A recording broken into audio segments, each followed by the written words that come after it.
selanjutnya kita akan mempraktikkan tentang kepekaan pendengaran manusia. Ya baik, kita alat-alatnya di sini ada untuk menutup mata, kemudian nanti di sini telinganya dia akan kita sumpel, kemudian di sini ada sendok dan mangkuk untuk mengetes kepekaan suara.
Oke, ini adalah gambar telinga.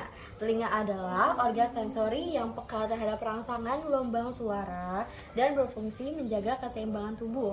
Secara anatomi, telinga dibagi menjadi 3, yaitu telinga luar, telinga dalam, dan telinga tengah. Yang pertama ada daun telinga. Fungsi utama daun telinga adalah membantu menjaga keseimbangan dan menghangatkan telinga. Daun telinga adalah bagian yang terlihat dari telinga luar yang berfungsi untuk mengumpulkan gelombang suara dan menyalurkannya ke saluran telinga, di mana suara diperkuat. Yang kedua ada saluran telinga. Ini ya gambarnya ya. Saluran telinga berfungsi untuk menangkap dan mencegah debu maupun hewan berukuran kecil yang masuk ke dalam telinga. Yang ketiga ada gendang telinga. Gendang telinga atau membrana timpani adalah selaput atau membran tipis yang memisahkan telinga luar dan telinga tengah untuk berfungsi menghantarkan getaran suara dari udara menuju tulang pendengaran di dalam telinga tengah. Yang keempat ada tulang landasan. Tulang telinga berfungsi landasan untuk meneruskan getaran yang masuk dari gendang telinga ke rumah siput. Yang kelima adalah saluran eustachius.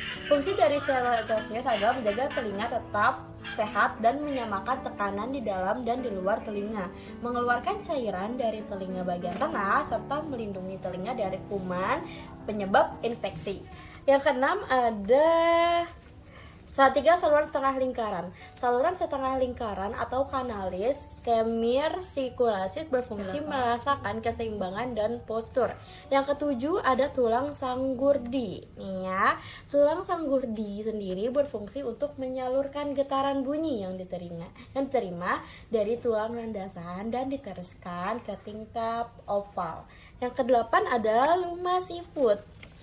Nah, fungsi dari rumah siput ini adalah merubah energi atau gelombang suara menjadi impuls listrik dan meneruskannya melalui saraf pendengaran ke otak sehingga otak dapat memproses informasi yang terkandung di dalam bunyi tersebut. Selain itu, di dalam telinga juga dapat organ kanalis semi. Yang kesembilan ada saraf pendengaran. Nah, selain untuk mendengarkan suara atau bunyi, fungsi telinga lainnya yaitu untuk keseimbangan.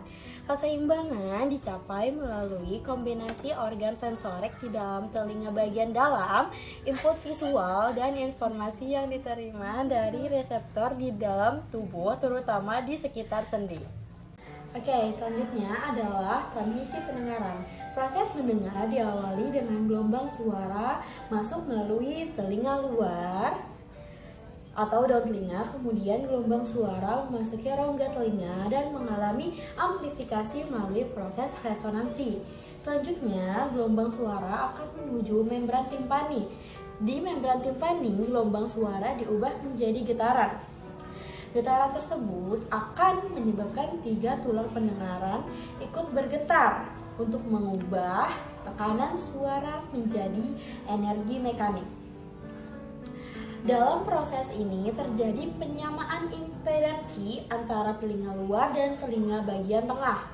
Kemudian getaran diteruskan ke koklea, di mana pada koklea terdapat cairan yang akan ikut bergetar. Akibat getaran tersebut, cairan akan bergerak dan merangsang sel-sel rambut pada organ korti yang terdapat di koklea. Getaran tersebut kemudian akan dikirimkan melalui saraf sensoris menuju otak dalam bentuk impuls. Otak menerima impuls dan menerjemahkannya sebagai suara. Manusia dapat melakukan persepsi terhadap gelombang akustik yang diterima.